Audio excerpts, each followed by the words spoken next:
আসসালামু আলাইকুম বন্ধুরা, আপনারা সকলে কেমন আছেন? আশা করি আপনারা সকলে ভালো আছেন। তো বন্ধুরা, আজকে আমরা যাচ্ছি আমাদের পুকুরে গাড্ডা খেতে দিতে। আপনারা তো সকলেই জানেন পুকুরে প্রত্যেকদিন একদিন পর পর গাড্ডা দিতে হয়, নাহলে মাছ বড় করতে খুব দেরি হয়। সেই জন্য দেখতে পাচ্ছেন আমরা কয়েকটা ছেলেদের গাড্ডা দেওয়ার জন্য ম্যানেজ করেছি। তারা সাইকেল নিয়ে গাড্ডা নিয়ে যাচ্ছে পুকুরে। দেখুন, একটা ছেলে আরেকটা ছেলেকে হ্যান্ড ওভার করলো গাড্ডা নিয়ে যাওয়ার জন্য পুকুরের উপর। সে ছেলেটা ধীরে ধীরে যাচ্ছে, দেখতেই পাচ্ছেন আপনারা। তো অবশেষে আমরা পৌঁছে গেলাম সেই পুকুরের মধ্যে, যেটা আমাদের পুকুর 1 বিঘা রয়েছে। আমাদের পুকুরে সে এখন গাড্ডা নামাচ্ছে। তো বন্ধুরা, আপনারা তো জানেন এখন প্রায় সব ব্যবসা থেকে এই পুকুরের ব্যবসাটা সব থেকে মেন হয়ে গেছে লোকেদের মধ্যে। কেননা এই পুকুরের ব্যবসায় এক একটা কমপক্ষে 4 বিঘার পুকুরে মানুষ 6 মাসে 10 থেকে 15 লাখ টাকা করে মাছ বিক্রি করে।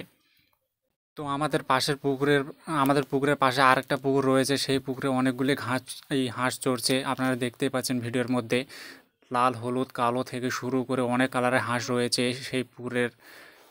তবে আমি এই হাঁসগুলোকে দেখে আরেকটা চিন্তা করলাম যে পুকুরে মাছ চাষের পাশাপাশি হাঁস চাষ করলেও অনেক লাভজনক হবে। এই ব্যবসাটা ভেবে দেখলাম, সত্যি ভাবছি আমি মনে হয় করব এই ব্যবসাটা। তো মাছের সঙ্গে সঙ্গে হাঁস চাষ করলে কেমন হবে, প্লিজ বন্ধুরা আমাকে একটু কমেন্ট করে বলবেন, এতে লাভ বেশি হবে না লস হবে। তো যাই হোক, আমাদের গ্রামে অনেকে অনেক রকমের হাঁস পালন করে। একজনের প্রায় 20-30টা করে হাঁস রয়েছে। তো আপনারা দেখতেই পাচ্ছেন তাদের এই পুকুরগুলোতে তাদের হাঁসগুলো এসে খায় দায় থাকে। তো আমি প্রথমে ভেবেছিলাম হাঁসগুলো অনেক চঞ্চল প্রকৃতির হবে। তো আমার ধারণা ভুল ছিল। তো এখন হাঁসগুলোকে দেখে বুঝলাম যে তারা খুবই অলস প্রজাতির। দেখুন, তারা সারাক্ষণ পুকুরে সাঁতার কাটার পর এখন পাড়ে এসেছে তারা একটু দম নেওয়ার জন্যে। তো তো দেখুন বন্ধুরা, কত কালারের হাঁস। তো এই হাঁস সম্বন্ধে আপনাদের একটু কিছু বলতে চাই। এই হাঁসগুলো এখন বাজারে প্রায় এক একটার মূল্য 500 থেকে 600 টাকা করে জোড়া ধরলে।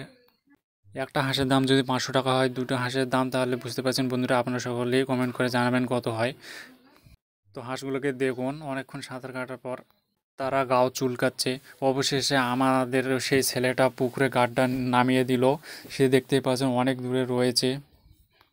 পুকুরের মাঝখানে একটা খুঁটি দেওয়া আছে, তো পুকুরে বৃষ্টি হওয়ার কারণে পুকুর অনেকটা ভর্তি হয়ে গেছে, সেই জন্য সে খুঁটিটা দেখতে পাচ্ছে না। অনেকক্ষণ ধরে সে গাড্ডার বস্তার উপর ভর করে সেই দড়িওয়ালা খুঁটিটাকে খুঁজছে সেই গাড্ডার বস্তাটাকে বাঁধার জন্যে। অবশেষে সে খুঁজে পেল এবং সে গাড্ডার বস্তাটাকে বাঁধার চেষ্টা করছে, দেখতেই পাচ্ছেন আপনারা। তো আপনাদের মতামত অনুযায়ী পুকুর চাষ করা কতটা কঠিন কতটা সহজ আমাদের কমেন্ট করে জানাবেন। তো বন্ধুরা, গাড্ডা দেওয়ার সঙ্গে সঙ্গে আপনারা দেখতে পাচ্ছেন পুকুরের আশেপাশের অংশে মাছ চলাফেরা করছে, লাফালাফি করছে। তারা একটু পরে সেই ছেলেটা গাড্ডার ওখান থেকে চলে আসার পরেই দেখতে পাবেন সেখানে অনেকগুলি মাছ সঙ্গে সঙ্গে চলে যাবে। তো অবশেষে গাড্ডা বাঁধা কমপ্লিট হয়ে গেল। সেই ছেলেটা সেই পুরনো গাড্ডার বস্তাটাকে ঝেড়ে ঝুড়ে পুকুরের পাড়ে নিয়ে আসার চেষ্টা করছে। তো বন্ধুরা, আমাদের এই পুকুরটা বেশি বড় নয়, মাত্র 1 বিঘা। 1 বিঘাতে কীরকম মাছ চাষ হয় সেটা আপনারা ভালো করেই জানেন। সেটা আমাদের নতুন করে বলার কোনো চেষ্টা দরকার পড়ে না। অবশেষে সেই ছেলেটা পাড়ের মধ্যে উঠে আসলো এবং দেখতে পাচ্ছেন সে পুরো শরীর ভিজে গিয়েছে।